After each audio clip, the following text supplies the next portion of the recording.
ஆழ்வார் அடியேன் எம்பெருமானார் சுவாமி தொடங்கிடலாம் ஐயா. திருவடிகளே சரணம். சுவாமி ஸ்ரீ ஜியர் நாயனார் திருவடிகளே சரணம். ஸ்ரீமதே முகுந்தாச்சாரியாய நமஹ. ஸ்ரீசைலேசதயா பாத்திரம் தீபக்தியாதிகுணார்ணவம் யதீந்திர பிரபணம் வந்தே ரம்யஜாமாதரம் முனிம். லக்ஷ்மீநாத சமாரம்பாம் நாதயாமுனமத்யமாம்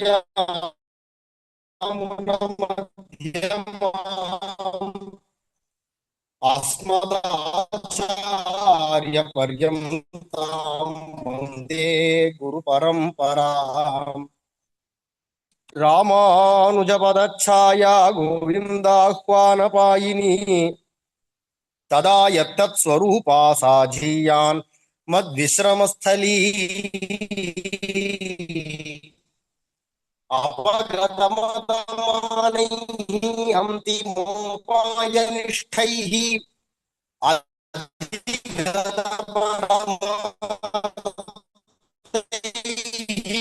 अर्थकामानपेक्षैः निखिल जनसुहृद्भिः निर्जित क्रोधलोभैः वर मुनिभृत्यैः अस्तु मे नित्ययोगः अस्मासु वत्सलतया कृपया च भूयः स्वेच्छावतीर्णमिव सौम्य वरं मुनीन्द्रम् आचार्यपौत्रमभिराम वराभिधानम् अस्मद्गुरुं गुणनिधिं सततं श्रयामः. श्रीनिवासदयापात्रं श्रीमद्गोमठवंशजं श्रीनाथप्रेमभक्तं तं मुकुन्दाचार्यमाश्रये. அடியேன் வரவர முனிதாசன். சிவப்பதியான எம்பெருமான் பரம கருணையினாலே எல்லா ஜீவர்களையும் பேரானந்தமயமா இருக்கக்கூடியதான ஸ்ரீ வைகுண்டமாகிய பரமபதத்துல அங்க வாசம் பண்ணக்கூடியதான நித்திய முக்தர்களோட சேர வச்சு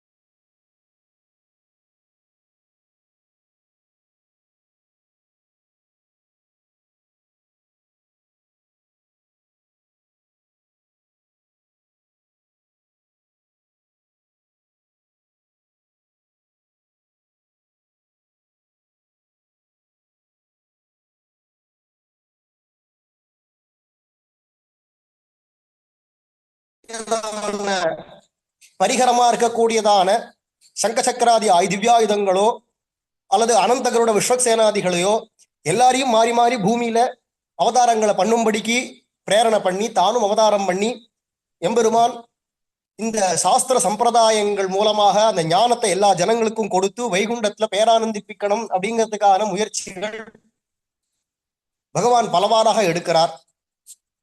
இப்படிப்பட்டதான இந்த கலியுகத்துல பலவிதமான அவதாரங்கள் அப்படிங்கிறது இருந்தாலும் பிரதானமான யுகநாயகனாக யுக அவதாரத்துல பிரதானமான அவதாரம் சுவாமி ராமானுஜர். அந்த ராமானுஜர் அப்படிங்கிறவரை நடுநாயக மணியாக கொண்டு பலவிதமான அவதாரங்கள் பகவானும் சரி பகவானுடையதான பரிகரங்களா இருக்கக்கூடியதான நித்தியசூரிகளும் சரி வந்து வந்து அவதாரம் பண்ணி ஜனங்களை எப்படி எப்படிலாம் உத்தரிப்பிக்கலாமோ அதுக்கு வேண்டியதான அத்தனை யத்னங்களையும் பண்றார்கள், முயற்சிகளையும் செய்யறார்கள் அப்படிங்கிறது பிரசித்தமான விஷயம். அப்படிப்பட்டதா இருக்கக்கூடியதான இந்த சுவாமி ராமானுஜ அவதாரத்துல ராமானுஜருடையதானவே சொந்த திருத்தம்பியாரா இருக்கக்கூடியதான சுவாமி எம்பார், அவருக்கு தான் கோவிந்த பெருமாள் அப்படின்னும் திருநாமம், கோவிந்த பட்டர் அப்படின்னும் திருநாமம். அந்த கோவிந்த பட்டர் அப்படிங்கிறவருடையதான வைபவத்தை அனுபவிக்கக்கூடிய பாக்கியம் நமக்கு மேலும் இந்த சமயத்துல கிடைச்சிருக்க கூடியதான ஒரு பெரிய பாக்கியம் என்ன அப்படின்னா அந்த சுவாமி எம்பாரா இருக்கக்கூடியதான கோவிந்த பட்டர் அவருடையதான 1000வது திருநக்ஷத்திரம் நேற்றைய தினம் தைல புனர்வசு நட்சத்திரத்துல இந்த அவதரிச்சு 1000வது திருநக்ஷத்திரம் பெருமையான ஒரு பாக்கியம். அதுவும் சுவாமி ராமானுஜருடையதான பரம கருணையினாலதான், சுவாமி மணவாள மாமுனியுடையதான பரம கருணையினாலையும் சுவாச்சாரியனுடையதான பரம கருணையினாலையும் இப்படி நமக்கு நடந்து எம்பார் அப்படின்னு பிற்காலத்துல அவருக்கு திருநாமம். முதல்ல அவருக்கு கோவிந்தன் அப்படிங்கிறது தான் திருநாமம். அந்த கோவிந்தனா இருக்கக்கூடியதான சுவாமி எம்பார் அவருடையதான திருத்தகப்பனார் அவருடைய தாயார் என்ன பாக்கியம் செய்தாலோ அப்படிங்கிறச்சே ஸ்ரீபெரும்புதூருக்கு பக்கத்திலேயே மணலமங்கலம் அப்படின்னும் மதுரமங்கலம் அப்படின்னும் பிரசித்தமா இருக்கக்கூடியதான அக்ரஹார கிராமத்துல கமலநயன அப்படிங்கிறதானவர் பாரத்வாஜ கோத்திரத்தை சேர்ந்ததான அந்த கமலநயன பட்டர் இவளுடையதான குலம் வடமாள். அதே மாதிரி இவளுடையதான குடி அப்படின்னு எடுத்துட்டோம்னா வட்டமணி அப்படின்னு சொல்லுவா. அந்த வட்டமணி அப்படிங்கிறதான அந்த குடியில சுவாமி கமலநயன பட்டர் அப்படிங்கிற பரம ஸ்ரீ வைஷ்ணவர் அவதரிச்சதானவர் திருப்பதிக்கு யாத்திரையாக போனார்.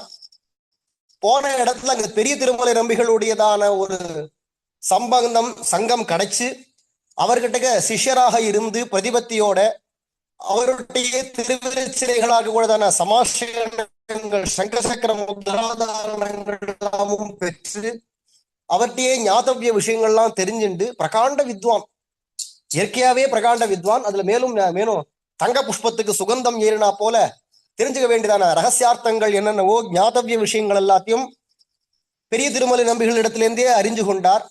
நல்ல ஒரு உத்தமமான ஒரு வரனாக பையனாக இருக்கக்கூடியதான கமலநயன பட்டருக்கு அவரோட கொஞ்ச நாள் தன்னுடைய திருத்தங்கையாரான இளைய தங்கைய, அவளுக்கு தான் பெரிய பிராட்டியார் அப்படின்னு பெயர்.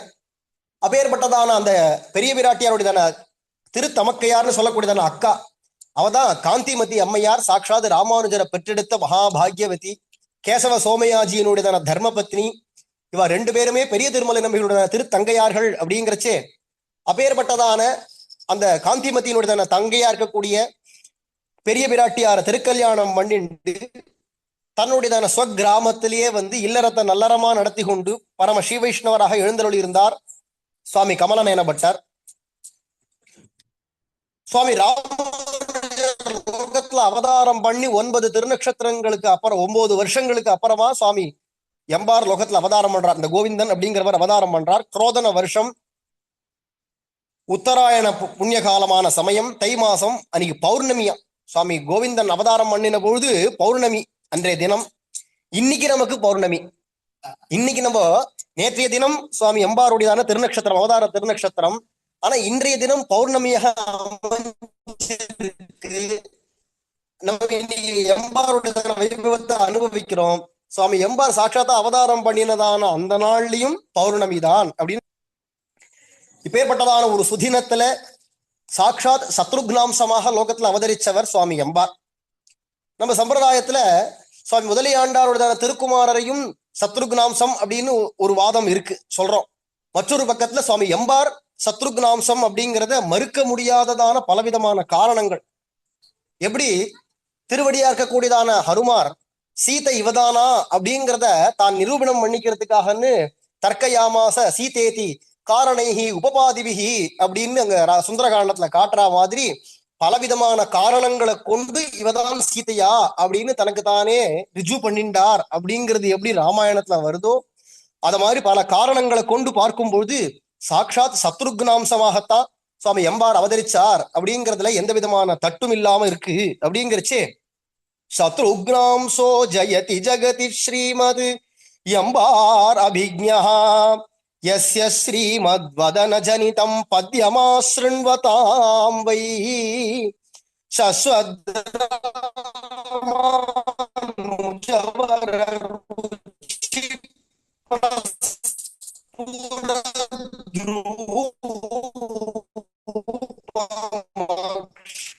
भाति द्वान्तं हृदि जमपहृतं नमाम्यन्वहं वै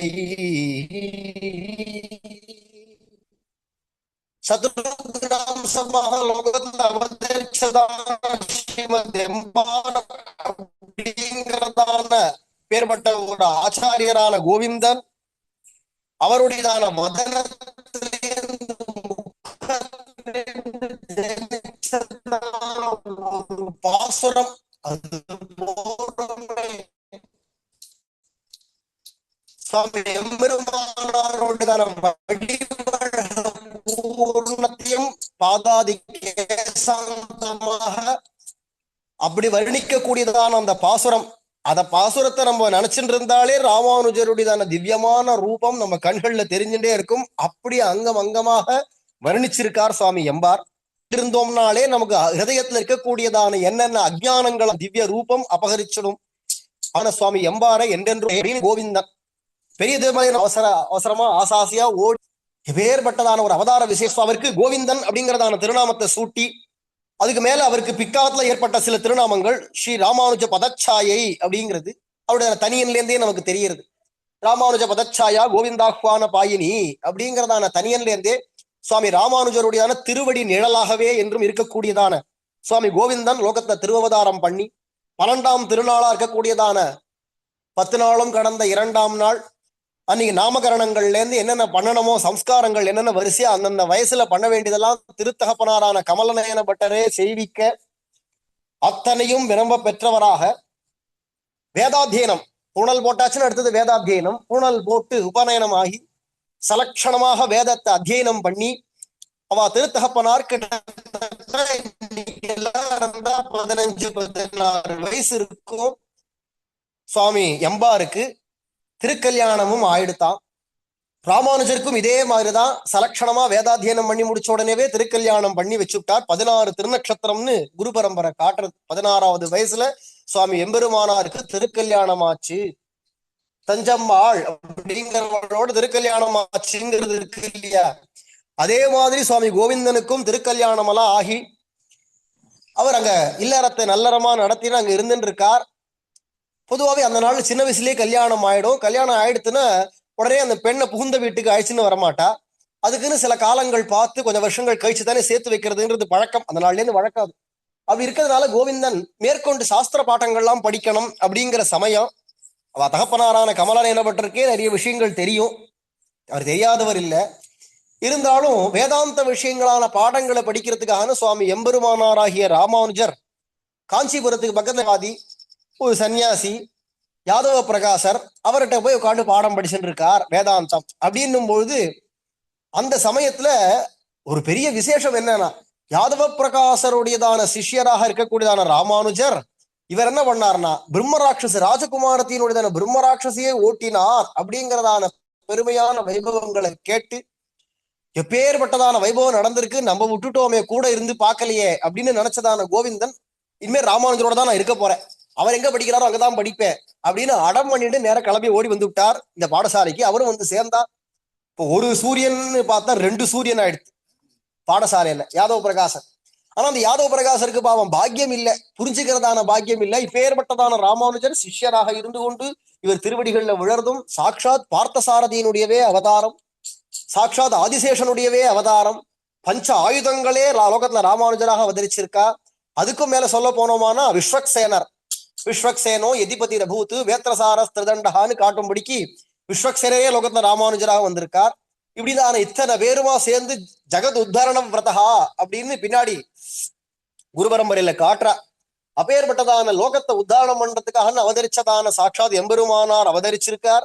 அவர் வந்து தங்கிட்ட சிஷ்யனா இருக்கார். இருந்தும் அவரை புரிஞ்சுக்காம அவர்கிட்டயே அபச்சாரப்படுறார் இந்த யாதவ பிரகாசம்.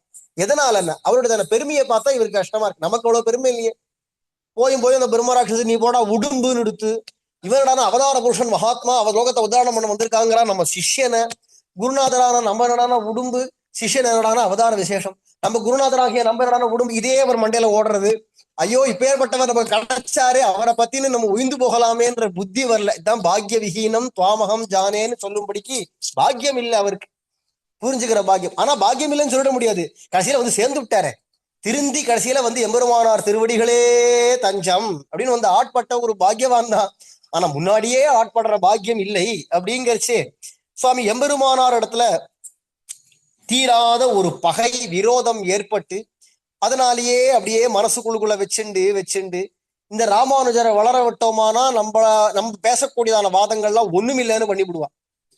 சுக்குநூறா உடைச்சு தள்ளி விடுவார். அப்புறமா நம்ம சொல்றதான வாதங்கள்லாம் லோகத்துல எடுபடாது. அப்படிங்கிறதுனால இந்த ராமானுஜரை வதம் பண்ணிடணுங்கிற ஒரு கெட்ட எண்ணம் வந்து, அதுக்கு எப்படி வதம் பண்றது? ஊர்லயே வதம் பண்ணோமானா பாபம் வந்து சேரும். யாருக்கும் தெரியாம எங்கேயாவது ஒரு கால் ஏதாவது பண்ணலாம்னு நினைச்சாலும், ஆனா பாபம்ங்கிறது ஒண்ணு வருமே, இவர் கொஞ்சம் பாப பியூ, அதனால பாபம் வந்துடக்கூடாது. அதே சமயத்துல நமக்கு ராமானுஜரையும் பரலோகத்துக்கு அனுப்பிச்சுடணும் அப்படின்லாம் தந்திரம் பண்ணி கங்கா யாத்திரைன்னு காசிக்கு போனோம்னா, மாசி மாசத்துல கங்கா ஸ்நானம் பண்ணா பல கோடி புண்ணியம்னு சாஸ்திரம் சொல்றது. அதனால மாசி மாசம் பூரா அங்க இருந்து ஸ்நானம் பண்ணலாம் அப்படின்லாம் ஒரு ஜாலமா பேசி அந்த யாத்திரைன்னு அழைச்சின்னு போய் அங்க ஒரு மாசி மாசத்துல நடு வாக்குல ஒரு 10-15 நாள் போனதுக்கு அப்புறமா திடீர்னு ஒரு நாளைக்கு அவன் குளிக்கரிச்சு அவன் தலைமையில ஏறி உட்காந்து தண்ணீர்லயே முக்க அடிச்சு அப்படியே திணறி அப்படியே போறா மாதிரிக்கு பண்ணி கங்கையோட கங்கையா அனுப்பிச்சு விட்டுருவோம். அது அப்படியே கங்கையோட கங்கையா போயிடுத்தான்னா அப்ப யாருக்கும் தெரியாது, எதிர்ச்சியா போயிட்டான்ற மாதிரி ஒரு ஜோடனை பண்ணி விடலாம். பாபம் வருமேனா, பாபம் வர்றதுக்கு கங்கையிலே ஒரு முழுகு போட்டா எல்லா பாவமும் போச்சு அப்படின்னு இவருக்கு ஒரு யோசனை தோணி இதை மாதிரி பண்ணலாம்னு எல்லா சிஷ்யாலையும் அழைச்சிட்டு ராமானுஜரை வற்புறுத்தி அழைச்சிட்டு போறார். ராமானுஜருக்கு வர்றதுக்கு இஷ்டம் இல்லை. ஏன் அப்படின்னா தகப்பனார் வேற ஆச்சாரியன் திருவடி அடைஞ்சு விட்டார் கேசவ சோமயாஜிகள்.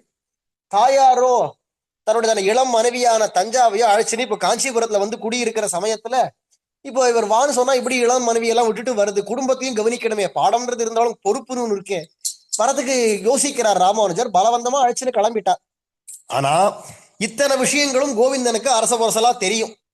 அப்படி இருக்கிறதுனால இவ பேசிக்கிறதெல்லாம் தெரிஞ்சுட்டதான கோவிந்தன் என்ன பண்றாருன்னா, எங்கேருந்து எப்படிடா ராமானுஜருக்கு இது தெரியப்படுத்துறது, ராமானுஜருக்கு எப்படி தெரியப்படுத்துறது அப்படின்னே எடுத்து எடுத்து தேடிண்டே சமயத்தை பார்த்துட்டே வரார். யாத்திரை கிளம்பியாச்சு, கிட்டத்தட்ட விந்திய மலைக்காடு வந்தாச்சு. அந்த சமயத்துல எங்க பாக்குறதுன்னு தடவிண்டே வச்சு ஒரு நாள் ராத்திரி பொழுது நல்ல இருட்டான சமயம். அங்கங்க இங்க தூரத்துல 2-3 தீவட்டி விளக்குகள் எரியுது. ராத்திரி ஒரு காட்டு பகுதியில ஒரு இடத்துல கூடாரம் போட்டு தங்கி இருக்கா எல்லாரும் சிஷ்யர்களோட. அந்த சமயத்துல இந்த எம்பார் அப்படின்னு பெயர் கொண்டதான கோவிந்தன், கோவிந்தன் தான் அவருக்கு திருநாமம், நமக்கு புரியறதுக்காக எம்பார் எம்பார்னு சொல்றேனே தவிர கோவிந்தன் தான் அவருக்கு திருநாமம், இயற்பெயர். அந்த கோவிந்தன் இருக்கக்கூடியதான கோவிந்த பட்டர் ஒரு நாள் ராத்திரி நல்ல சமயம் கிடைச்சது. எல்லாரும் யாராவது காவலுக்கு இருப்பா இல்லையா, புலி சிங்கங்கள் வர வாய்ப்பு உண்டு, பயமான காட்டு பிரதேசமா இருக்கணும், காவலுக்கு யாராவது முழிச்சுட்டு இருக்கணும். இன்னைக்குன்னு பார்த்து எல்லாரும் தூங்கி போயிடவே இவர் பார்த்தார், ஆஹா சரியான சமயம் கிடைச்சது அப்படின்ட்டு மெதுவா ராமானுஜரை தட்டி எழுப்பி, பாவம் ராமானுஜர் கையில ஒரு சின்ன மடி செஞ்சு பை, அதையே தனக்கு தலையணையா வச்சுட்டு தன் உத்தரியத்தை கீழே மேல போத்திண்டு அதையே அப்படி படுத்துட்டு இருக்கார். கீழுக்கு மேலுக்குமா படுத்து போத்தின்னு படுத்துன்னு இருக்கிறத பாக்குறச்சே அவருக்கே ஐயோ பாவமா இருக்கு. இப்பேற்பட்டதான மகான் இப்படி சௌலபியமா இப்படி பள்ளி கொண்டிருக்கார், இப்படி இருக்கக்கூடியதான ஒரு వ్యక్తిயை வதம் பண்ணணும்னு இந்த யாதவருக்கு எப்படிதான் தோன்றதோ தெரியலையே அப்படின்னு நினைச்சுட்டு, அண்ணா அண்ணா ராமானுஜ அண்ணா அப்படின்னு கூப்பிடுறார். கூப்பிட்டாரோ இல்லையோ வாரி சுருட்டுன்னு எழுந்துட்டார் உடையவர். என்னப்பா கோவிந்தா, சத்தம் போடாதீங்க, இப்படி வாங்கோ அப்படின்னு அழைச்சுன்னு போற. ஏதோ கை கால் அலம்புறதுக்கு வெளிவாசல் போறதுக்காக அழைச்சுன்னு போற மாதிரி கொஞ்சம் தூரம் தள்ளி அழைச்சுன்னு போயிட்டு அப்போ போய் சொல்றார், அண்ணா இந்த யாத்திரை ஏதோ புண்ணியத்தை தேடிக்கிறதுக்கான யாத்திரை இல்ல, உங்களை வதம் பண்றதுக்கான யாத்திரை. என்னப்பா கோவிந்தா சொல்ற, திடீர்னு வந்து இப்படி சொல்றிய? இல்லைன்னா யதார்த்தத்தை தான் சொல்றேன், எனக்கு விஷயம் பூரா தெரியும். இந்த யாத்திரையே உங்களை வதம் பண்ணணும்னு யாதவ பிரகாசரே திட்டம் போட்டு இந்த யாத்திரையை நடத்தின்னு இருக்கார். ஆகையினால நீங்க இப்பவே அப்படியே தப்பிச்சு ஓடி போங்க. நீங்கள் இருந்தேளானா லோகத்துல ஸ்ரீ வைஷ்ணவமோ இந்த சனாதன சம்பிரதாயங்கள் சம்ரட்சிக்கப்படும், காப்பாற்றப்படும். நீங்க ஒத்த இருந்தேன்னா போறோம், ராமானுஜ திவாகரன் நீங்க இருக்கணும், உங்களுக்கு எந்த ஹானியும் வரக்கூடாது, அதனால கிளம்புங்க. ஒரு கால் நான் உங்க கூட வந்தேனானா நான் தான் உங்களுக்கு சொல்லி கொடுத்துட்டேன் அப்படிங்கிறத தெரிஞ்சுட்டு இன்னும் வேற ஏதாவது திட்டங்கள் போடுறதா இருந்தாலும் பின்னாடி தெரியாது. அதனால நீங்க எப்படியாவது தப்பிச்சு போயிடுங்க, நான் எப்படியாவது சமாளிச்சுன்னு மெதுவா அப்படி இப்படி ஒன்றும் தெரியாத மாதிரி வந்து சேர்ந்துடுறேன் ஊருக்கு, இவளுடைய போயிட்டு வந்துடுறேன் நான் அப்படின்னு கோவிந்தன் சொன்னாரோ இல்லையோ, சரிப்பா கோவிந்தா ஜாக்கிரதை, என்றென்றும் இந்த வேற பெருமாளை மனசுல விட்டு விலகாது வச்சுக்கோ, நான் போயிட்டு வரேன் அப்படின்னு சொன்னார் ராமானுஜர். அந்த சின்ன ஒரு மடி செஞ்சு ஒரு மூட்டை தானே எடுத்துன்னு ஓட்டமா நடு காட்டுல ஓடுறார். திக் தேச காலா வியுத்பன்னோ பாலகா பஞ்சஹாயனஹான்னு சொல்லும்படிக்கு 5 வயசு குழந்தைய அங்க போனாராம். அத மாதிரி துருவசுவாமி போனார் அப்படிங்கிறது வருது இல்லையா, அத மாதிரி இருக்கிறச்சே இங்க வரக்கூடியதான இப்போ இந்த ராமானுஜர் இப்ப 16, 17, 18 வயசு இருக்கும். இப்ப காட்டுல நடு காட்டுல என்ன திக்கு என்ன தேசம்னு ஒன்னும் புரியல, நடு இருட்டு, நடு காடு கும் இருட்டுல ஓடுறார் விழுந்து அடிச்சு ராமானுஜர். அப்படியே கொஞ்ச தூரம் தள்ளி வந்துட்டு யார துணைக்கு கூப்பிடுறதுன்னா வரதராஜனா தானே துணை கூப்பிட முடியும், வரதா அப்படின்னு கூப்பிட்டாரோ இல்லையோ, யாரோ ஒருத்தர் சலசலப்பு கேட்கறது, யாரோ பேசிண்டே வரா. சத்தம் கேட்ட உடனே நடுகாடிங்க ஏதாவது வேடுவர்கள் யார் வேணா வரலாம், யார் வராளோ தெரியலையேன்னு பார்க்கச்சே ஒரு வேடுவனும் ஒரு வேடுவச்சியுமா வந்து ராமானுஜரோட 4 வார்த்தை ஹிதமா பேசி, ராமானுஜரை வாப்பா, நாங்க அப்படிதான் யாத்திரையா போறோம், உன்னை ஏதாவது பக்கத்துல ஒரு கிராமப்புறமா உனக்கு கொண்டு போய் சேர்க்கிறேன் அப்படின்னு சொல்லிவிட்டு நேரம் அழைச்சுன்னு கிளம்பிட்டா. அந்த வேடுவன் அழைச்சுன்னு வந்தான். ராத்திரி எல்லாம் போற போக்கு பொழுது நடந்து போகணுமே, சிரமம் தெரியாம இருக்கிறதுக்காகன்னு ஏதாவது பேசலாம் அப்படின்னு பேச்சு கொடுத்தான் அந்த வேடுவன். 4 வார்த்தை அப்படி ராமானுஜர் விசாரிச்சு பேசிட்டு, உங்களை பார்த்தா எனக்கு கோதண்டபாணியான ராமர் ஞானமும் வருது, அஜானுபாகவா இருக்கேள், பெருசான அந்த ரூபம், அழகான முகம் பார்த்தா உங்களை பார்த்தா எனக்கு ராமர் ஞாபகம் தான் வருது. ராமாயணத்துல இப்படிதான் ராமருடைய சௌந்தரியங்கள் எல்லாம் வர்ணிச்சிருக்கும். என்னமோ தெரியல, இவருக்கு சொல்லணும்னு தோன்றது. ராமானுஜர் இப்படி கண்டவாளையும் பார்த்து ராமர் சீதை எல்லாம் சொல்ல மாட்டார், அவர் சொல்றது கிடையாது. என்னமோ சொல்லணும்னு தோணித்து சொல்றா. உடனே அப்படியா அந்த ராமர் யாருப்பா அப்படின்னு அந்த வேடுவன் கேட்க, ராமாயணத்தை ராத்திரி பூரா சொல்லிண்டே போய் கார்த்தால காஞ்சிபுரம் வந்து சேர்ந்தார் என்றது ராமானுஜருடைய சரித்திரம். இப்போ ராமானுஜர் ராத்திரி அனுப்பிச்சு விட்டாரே கோவிந்தன், அவருடைய சரித்திரம் என்னாச்சுன்னா, கார்த்தால பொழுது விடிஞ்சு எங்க ராமானுஜர் எங்க அப்படின்றார். கவனம் பூரா யாதவ பிரகாசருக்கு ராமானுஜர் பேர்ல தான் இருக்கு. ஏன்னா அவர் தானே அங்க போய் பண்ண வேண்டிய காரியம். அப்படி இருக்கிறதுனால ராமானுஜர் எங்க அப்படின்னு பார்த்தா காணோம்னு உடனே இங்க போனா அங்க போனா தேடி பார்த்து ஒங்கேயும் கிடைக்கலன்னு உடனே சந்தோஷப்பட்டா. நல்ல வேலை, நம்மளா போய் வதம் பண்ணணும்னு நினைச்சோம், நடு காட்டுல எங்க போனானோ போயிட்டான், ஏதோ சிங்கம் புலி அடிச்சிருக்கும் காட்டுல அப்படின்னு நினைச்சுட்டு சந்தோஷப்பட்டுன்னு நேரம் அழிச்சுன்னு காசிக்கு வந்தாச்சு போயிடுவோம் அப்படின்னு கிளம்பி போயிட்டான்.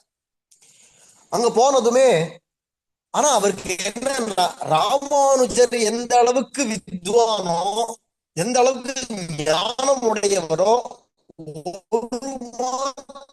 குறையில்லாதவன் இந்த கோவிந்தன். ஆனா ராமானுஜர் என்ன நடுநடுல குருநாதா இப்படி சொல்லக்கூடாது, இந்த இடத்துக்கு இப்படி சொல்லணும், இதுதான் சரியான அர்த்தம், இது தவறான அர்த்தம் அப்படின்னு எடுத்து எடுத்து நடுவுல பேசி விடுவார். கோவிந்தன் எதுவும் பேச மாட்டான், மௌனமா இருப்பான். ஆகையினால அவருக்கு ராமானுஜர் இடத்துல அந்த மாதிரி இதை சொல்றது தப்புன்னு சுட்டி காட்டுறது அவருக்கு தாங்க முடியாதனால அவரை வதம் பண்ணணுங்கிற அளவுக்கு விரோதம் வந்தது. ஆனா கோவிந்தன் இடத்துல அந்த அளவுக்கு இல்லாதனால இவனை தச திருப்பணம்னு நினைக்கிறார். இவன் பரம வைஷ்ணவனாக பரம்பரை வைஷ்ணவனாக இருக்கக்கூடியதான இந்த கோவிந்தனை தசை திருப்பி அங்கேருந்து ஒரு சைவனாக இவன் ஆக்கணும் அப்படின்னு திட்டமிட்டார். என்று என்ன பண்றது, ஸ்நானம் கங்கா ஸ்நானம் பண்றச்சு இவரே ஒரு சிவலிங்கத்தை வாங்கி அதை யாருக்கும் தெரியாதபடிக்கு கங்கையில அடி வழியா கொண்டு அப்படி தள்ளி விட்டாராம். இவன் உள்ளுக்குள்ள அப்படி அமிழ்ந்துட்டு எழுந்துக்கிறான். காலில் வந்து என்னமோ இடறது, என்னமோ இடறிடுத்தே அப்படின்னு பார்த்தா கையால் அப்படி எடுத்து பார்க்கறான். பார்த்தா சிவலிங்கம். கோவிந்தன் கையில சிவலிங்கம் கிடைச்சதோ இல்லையோ, உடனே அவ்வளவுதான் கொண்டாட ஆரம்பிச்சு விட்டா. அழா, ஹே கோவிந்தா, உன்னுடையதான மாக ஸ்நானம் சபலமாச்சு, உன்னுடைய காசி யாத்திரையே சபலமாயிடுத்து, காசியில் இருக்கிறதான விஸ்வநாதராகிய அந்த சிவன் உன விஷயத்த ரொம்ப சந்தோஷப்பட்டுட்டார். நீ பரம சிவபக்தனா இருக்கிறதுக்காக தான் போறாய், அதனால இனி ஜென்மாபுரம் நீ சைவனாகத்தான் இருக்கணும் அப்படிங்கிறதா உனக்கு இனிமேல் லிங்கம் கை கொணர்ந்த நாயனார் அப்படிங்கிறதான ஒரு பேரை சூட்டுறேன், இனிமே நீ பரம சைவனா இருக்கணும் அப்படின்னு சொல்லி அந்த கங்கை கரையிலேயே சிவதீட்சையெல்லாம் கொடுத்து கழுத்து நிறைய ருத்ராட்சமும் உடல் நிறைய விபூதி பஸ்மதூளம் பண்ணி வச்சு அவரை பரம சைவராக ஆக்கி விட்டார். கங்கா தடாத் யாதவ மந்திரவசியோ கோவிந்த பட்ட ஸ்வகரஸ்தலிங்க ஸ்வகிராமமாகம்ய ச காலஹஸ்தினி அவாஸ்ததஸ்தான விசாரகசன்னு. சுவாமி வடுக நம்பிகள் இந்த சரித்திரத்தை காட்டுறார். கங்காதடாத்யாதவ மந்திரவசியோ, நல்ல ஒரு மந்திரம் பண்ணி, மந்திரம்னு ஆலோசனை பண்ணி யாதவ பிரகாசர் இவரை வசமா தசை திருப்புறத்துக்கு ஆணி இப்படி கையில லிங்கம் கொண்ட நாயனார் அப்படின்னு பேரை கொடுத்து பரம சைவனாக ஆக்கி மாசி மாசம் பூரா அங்கே இருந்து ஸ்நானம் பண்ணிட்டு கடைசியில கிளம்பியாச்சு. நேரம் வரைச்சேவே ஊருக்கு வரைச்சே சொன்னா, நான் முதல்ல திருப்பூர் குழிக்கு வரல, எங்க ஊருக்கு போயிட்டு வரேன் அப்படின்னு சொல்லி நேரம் ஊருக்கு வந்தா மதுரமங்கலத்துல வந்து கோவிண்டி தான் கையில கொண்டு இருக்கிறதான கங்கா ஜலத்தையும் எடுத்துன்னு வந்து அங்க சிவனுக்கு இப்ப கும்பாபிஷேகங்கள் எல்லாம் பண்ணிட்டா. ஊர்ல அக்ரஹாரத்துல இருக்கிறவா எல்லாரும் ஒத்துப்பாளோ, பரம வைஷ்ணவாளா இருக்கிறவா, அது இவ அப்பா சுத்தமா ஆத்துல சேர்த்துக்க மாட்டேன், போனா பண்ணா, நீ இப்படி எனக்கு இப்படி ஒரு பிள்ளையே இல்ல போ அப்படின்ட்டா. நீ திருமணட்டுன்னு வைஷ்ணவனா இருந்தா நீ என் புள்ள, இல்லட்டா என்ன ஏன் போலாம் அப்படின்னு நினைச்சுன்னு நேர காந்தரோடு இருந்தா. பொதுவாவே சூரியன் எங்க ஒலிக்கும் அப்படிங்கிறது மாதிரி அது இருட்டுல கொண்டு போய் வச்சாலும் சரி, பகல்ல கொண்டு வச்சாலும் சரி, பிரகாசம் அதனுடைய தானே சுபாவம். அது மாதிரி சூரியனை போல இருக்கக்கூடியதான இந்த கோவிந்தனாகியவர் லிங்கம் கைகுணந்தன் ஆயனார்னு சைவனாக ஆகி காளஹஸ்திக்கு போனாலும் அவாஸ்த தத்ஸ்தான விசாரகசன்னு அங்க இருக்கக்கூடியவா எல்லாருக்கும் தலைவராக எது எப்படி எப்படி நடக்கணும் எல்லாத்தையும் விசாரணை பண்ணி சொல்லி இப்படி நடத்தணும் இப்படி பண்ணணும் அப்படின்னு அவளுக்கெல்லாம் நியமிக்கக்கூடியதான தலைவரான ஒரு குருவாக அங்க பிரகாசிக்கிறார். கற்றவருக்கு சென்ற இடமெல்லாம் சிறப்புன்னு சொல்லுவாளே, அது மாதிரி வித்வான் சர்வத்திர பூஜ்யத்தேங்கிற மாதிரி எங்க போனாலும் இவராதான் இருக்கார். பிரகாசிக்க குருஸ்தானத்துலதான் வகிக்கிறார். பின்னாடி ராமானுஜருக்கு அப்புறமா அடுத்த ஜெகதாச்சாரியராக கோவிந்தன் தான் வரா. அப்புறமா தான் பட்டர். உடையவர் கோவிந்தன், அப்புறமா தான் பராசர பட்டர் அப்படிங்கிறது ஓரான் வழி கிரமம். அப்படி வரைச்சே இங்க வந்தாலும் இவர் தான் ஆச்சாரியர், அங்க போனாலும் இவர் தான் ஆச்சாரியர், எங்க போனாலும் அவரு தானே ஸ்வயம் பிரகாசமான அந்த வைபவம் அப்படியே திகழறது. அப்படியே இருந்துன்னு இருக்கார். இந்த சமயத்துல ராமானுஜர் காஞ்சிபுரத்திலேயே இருந்து அப்புறமா யாதவ பிரகாசத்தேர்ந்து மொத்தத்துக்கே விடுபட்டார். அதுக்கப்புறமா ஆளவந்தாருடையதான அபிலாஷைகள் எல்லாம் லோகத்துல பிரகடனம் பண்ணார். அதுக்கப்புறம் அதெல்லாம் நான் பண்ணுவேன் அப்படின்னு சபதம் ஏத்துண்டார். பின்னாடி பெரிய நம்பிகள்கிட்டேருந்து சமாசயனம் பெற்றுக்கொண்டு திருவிரச்சனைகள் எல்லாம் ஏத்துக்கொண்டு அங்கேருந்து பெரிய நம்பிகளோட திருமாளிகையிலேயே வச்சுண்டு சத்காரம் பண்ணிட்டு இருந்தார். பிற்பாடு சில அபச்சாரங்கள் காரணமாக 3 விதமான அபச்சாரங்கள் தஞ்சம்பாள் பட்டத காரணமாக சந்நியாசம் ஏத்துக்கொண்டு யதிராஜராக ஆகி காஞ்சிபுரத்திலேயே எழுந்தருளி இருந்தார் சுவாமி உடையவர். இந்த சமயத்துல ஸ்ரீரங்கநாதனா இருக்கக்கூடியதான எம்பெருமான் ராமானுஜர் ஸ்ரீரங்கத்துக்கு வந்தா தேவலாமே அப்படின்னு ஆசைப்பட்டு திருவரங்க பெருமாள் அரையர் அப்படிங்கிறதான சுவாமி ஆளவந்தாருடைய பூர்வாசிரமத்து திருக்குமாரரையே வரிச்சு நீர் போய் அவர் எப்படியாவது வாங்கிட்டு வாரோம் ஸ்ரீரங்கத்துக்குன்னு ராமானுஜரை வாங்கிட்டு வாரோம் வரதராஜன் தேர்ந்து அப்படின்னு சொல்ல சுவாமி உடையவரை அழகா வாங்கிட்டு போறதுக்காக தந்திரமாக இந்த அரையர் என்ன பண்ணார்னா, வரதராஜர் கானலோலனா இருக்கனால அரையர் சேவை பண்ணி அவர் விஷயமான பாசுரங்களை பாடி அவருக்கு கானலோலனா இருக்கக்கூடியதான பகவானை மயக்கி ராமானுஜன ஸ்ரீரங்கத்துக்கு கொடும்னு கிட்டி கட்டி வாங்கிட்டு வந்துட்டார். சாமர்த்தியசாலி அரையர் நேர அழைச்சிட்டு வந்து ராமானுஜரை ஸ்ரீரங்கத்துல கொண்டு வந்து இங்க சேர்ப்பித்தாரோ இல்லையோ ரங்கநாதன் பரம ஆசையோடு அவரை வரவேற்று கொண்டாடினா. உபய விபூதியும் இனி உம்முடையதான கையில, தாரணியும் விண்ணுலகும் தானுடையோன் வாழியே அப்படின்னு சொல்லும்படிக்கு உடையவர்ங்கிறதான திருநாமத்தை கொடுத்து எல்லா நிர்வாகங்களையும் நீர் பார்த்துக்கும்னு கையில கொடுத்தாரோ இல்லையோ. சுவாமி எம்பெருமானார் ஸ்ரீரங்கத்தையே எழுந்தருளி இருக்கிற சமயம் முன்னாடி கோவிந்தன் விஷயமா கேள்விப்பட்டதெல்லாம் அப்படி நினைவுக்கு வருது. ஐயோ கூடவே இருந்தானே கோவிந்தன், இப்ப ரொம்ப வருஷமா எடுத்தே அது காளஹஸ்தியில போய் உட்காந்துருக்கானே அப்படின்னு நினைச்சுண்டு சுவாமி ராமானுஜர் மெதுவா சில சிஷ்யாட்ட சொல்றார், நீங்க எல்லாரும் போய் பெரிய திருமலை நம்பிகள் என்னுடைய பூர்வாசிரமத்து மாமா கிட்டக்க அந்த கோவிந்தன் அங்கதான் பக்கத்துல இருக்கான், அவனை திருத்தி பண்ணி கொள்ளணும்னு அடியன் விண்ணப்பிச்சுட்டேன்னு போய் தெரிவிங்கோ அப்படின்னு உடனே அந்த ஸ்ரீ வைஷ்ணவாளர் ஸ்ரீரங்கத்திலிருந்து திருப்பதிக்கு எழுந்தருடைய எங்க பெரிய திருமலை நம்பிகள்கிட்ட விண்ணப்பிச்சுட்டாலோ இல்லையோ, ராமானுஜாரிய திவ்யாஜ்ஞா திகந்த வியாபினி பூயாத்து சாஹி லோக ஹிதைஷினி, எந்த திக்குல போனாலும் சுவாமி ராமானுஜருடையதான ஆணை செல்லும். அது வைகுண்டத்துக்கு போனாலும் சரி, பாதாளத்துக்கு போனாலும் சரி, எங்க போனாலும் ராமானுஜருடையதான திவ்யாஜ்ஞை. உடனே ராமானுஜர் விண்ணப்பம் நீங்க சொல்லி அமிச்சார். அங்க பெரிய திருமலை நம்பிகள் இது எனக்கு ராமானுஜர் இட்டதான பெரிய ஒரு ஆணை, அவர் கொடுத்த பெரிய கைங்கரியம், அடியன் சிரசா வகிச்சு அது செய்யறேன் அப்படின்னு நேர முதல் முயற்சி பண்றார். அந்த காளஹஸ்தியுடைய ஊர் எல்லையில ஒரு குளம் இருக்கு, ஒரு தோட்டம், அதுக்கு நடுவில் ஒரு குளம். அங்க தீர்த்தம் எடுக்கிறதுக்கு பூ பறிக்கிறதுக்கு எல்லாம் கோவிந்தன் வருவார். அதெல்லாத்தையும் தெரிஞ்சின்றதான பெரிய திருமலை நம்பிகள் அங்க வந்து சிஷ்யாளோட அங்க கூடி இருக்கார். அங்கேருந்து கோவிந்தன் விறுன்னு வந்து குடத்துல தீர்த்தத்தை எடுத்துன்னு இப்படி போற சமயம் அப்போ அவரை பார்த்து ஒரு கேள்வி கேட்டாராம். கொன்றை சடையனை குளிய நீர் ஆட்டினால் எண்ணுக்குண்டாம் பயன் அப்படின்னு ஒரு கேள்வி கேட்டார். கொன்றை சடையன்கிறது சிவன், கொன்ன புஷ்பத்தை சடையில வச்சுன்னு இருப்பார் அவனுக்கு, அதனால கொன்றை சடையன்னு சிவனுக்கு திருநாமம். அப்படி சிவனை குளிர நீராட்டினா என்னையா பிரயோஜனம் கிடைக்கும் போது மோட்சம் கிடைக்குமா? பகவானுடைய சரணத்தை இவ்வளவு துளசியை போட்டா கூட மோட்சம் கிடைக்கும். நீ என்னதான் குளிர சிவ பூஜை பண்ணாலும் ஆனா அதனால அவரால் மோட்சம் கொடுக்க முடியாது. மோட்சமிச்சே ஜனார்தனாத்துங்கிறதுனால அதெல்லாத்தையும் மனசுல வச்சுட்டு ஒரு சூத்திரம் மாதிரி, அது வித்வான்களுக்கு அது போருமே, நமக்கு தான் விவரிக்கிறதுக்கு பெரிய அளவுல சொல்லணுமே தவிர அவளுக்கு அது போறோம். இப்படி அவர் பெரிய திருவண்ணாமலை சொன்னாரோ இல்லையோ, திரும்பி பார்த்தார் கோவிந்தன். பார்த்துட்டு ஒரு சிரிப்பு சிரிச்சுட்டு தலையாட்டின்டே பேசாம போயிட்டார். ஒன்னும் பதில் சொல்லல. பெரிய திருவண்ணாமலை பார்த்தார், இன்னைக்கு இது போறோம் அடுத்த முறை பார்ப்போம். காதுல வாங்கிட்டானே, தலையாட்டி ஒரு சிரிப்பு சிரிச்சிட்டானோ இல்லையோ, உள்ள விஷயம் வேலை செய்யும் அப்படின்னு நினைச்சிட்டார். திருப்பதிக்கு திருப்பி கிளம்பி வந்துட்டு திரும்பி அடுத்த 2வது முறை 3 முறை முயற்சி பண்ணி 3வது முறை தான் அவரை திருத்தி பணி கொள்றார். 2வது முறை வந்தவர் திருப்பி வந்து அதே மாதிரி ஒரு மரத்தடியில எழுந்தருளி இருக்கார் சுவாமி பெரிய திருமலை நம்பிகள் சிஷ்யாளோட. அப்படி இருக்கும்பொழுது இப்போ அந்த கோவிந்தன் அங்கேருந்து வரார். அதை பார்த்ததும் ஒரு ஓலையில சுவாமி ஆளவந்தார் அருளி செய்ததான ஸ்தோத்திர ரத்னத்துல இருந்து ஒரு ஸ்லோகம், ஸ்வாபாவிகானவதிகாதிசயேசி திருத்வம் நாராயணத்வயி நம்ருஷ்யதி வைதிகः கஹா பிரம்மா சிவ சதமகः பரமஸ்வராடிதி ஏதேபி யஸ்ய மகிமான்னவ விபுருஷஸ்தே. இந்த ஸ்லோகத்தை பகவானுடையதான பரத்துவம், சாட்சாத் ஸ்ரீமன் நாராயணனுடையதான பரம்பொருள் அவனே அப்படிங்கிறத விவரமா சொல்லக்கூடியதான இந்த ஸ்லோகத்தை எழுதி அந்த ஓலைய அவர் போற பாதையில அப்படி நடுவுல வச்சாராம். வச்சுட்டு இவர் ஓரமா அமர்ந்து கொண்டிருக்கார். அந்த சமயத்துல இந்த ஸ்லோகத்தை இறங்கி சொல்றார் சுவாமி பெரிய திருமலை நம்பிகள். என்னமோ இந்த ஸ்லோகம் கேட்கிறதே அப்படின்னு இப்படி பார்த்துட்டே வரவர் அந்த ஓலைச்சுவடியை கையில எடுத்தார்.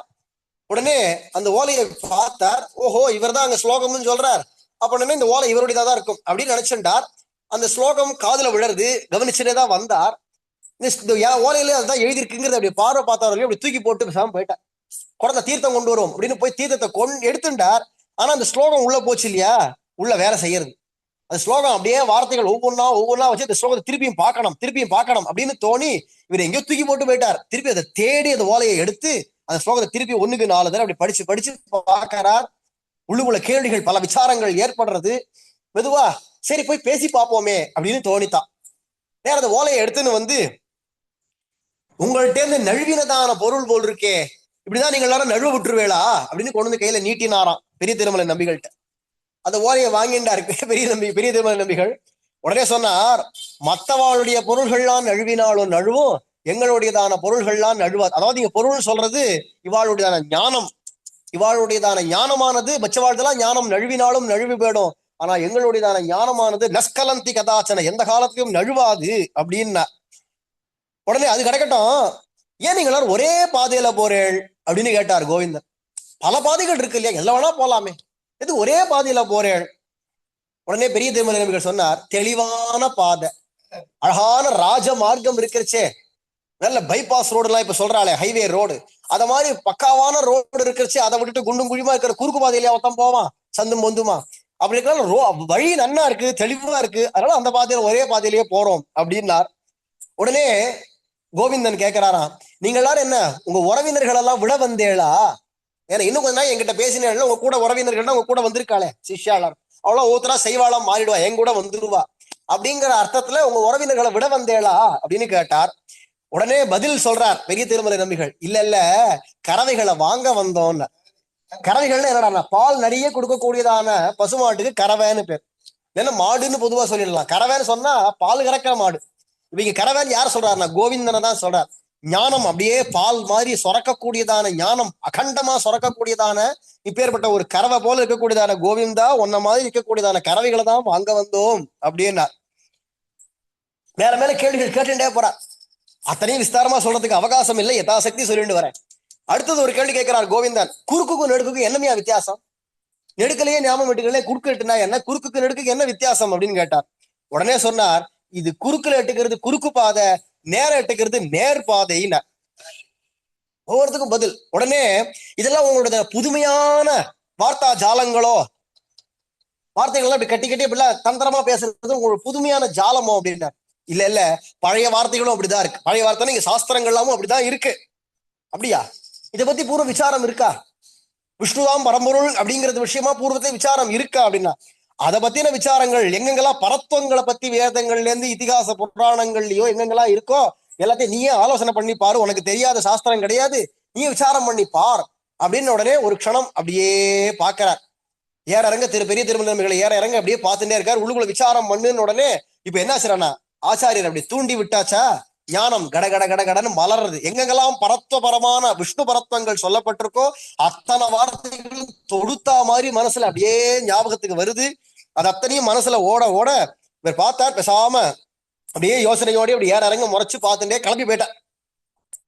உடனே இது போறோம் இந்த தடவை உள்ளுக்குள்ள அது வேலை செஞ்சுட்டு இருக்கு. நான் சொன்ன வார்த்தைகள் அவன் புத்தியில் அது பூரா வேலை செஞ்சுட்டு ஓடிட்டு இருக்க சாஸ்திர விஷயங்கள்லாம் போறோம், கிளம்பலாம் அப்படின்னா வேற கிளம்பிட்டேன்.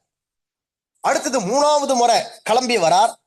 கிளம்பி வந்த போது இப்ப என்ன ஆச்சுறான்னா, சுவாமி பெரிய திருமலைகள் நம்பிகள் வந்து அங்க ஒரு அழகான ஒரு மரம், அதனுடைய அடியில அமர்ந்து கொண்டு சிஷ்யா எல்லாரும் உட்கார்ந்து இருக்கச்சு அப்படி பாக்குறார். தூரத்துல பார்த்தா இந்த கோவிந்தன் அங்க ஒரு மரத்து மேல ஏறி பொன்ன புஷ்பம் பறிச்சுட்டு இருக்கார்.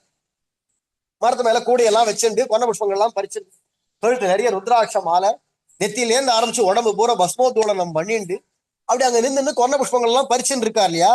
அப்ப என்ன பண்ணார்னா, இவர் திண்ணன் வீடு அப்படின்னு ஆரம்பிக்கக்கூடியதான திருவாய்மொழியில வரக்கூடியதான அந்த பதிகம் இருக்கே, திருவாய்மொழி பூரா 10 பாசுரம், அந்த பதிகத்துக்கு அந்த திண்ணன் வீடு திருவாய்மொழிக்கு வியாக்கியானம் சொல்ல ஆரம்பிக்கிறார்.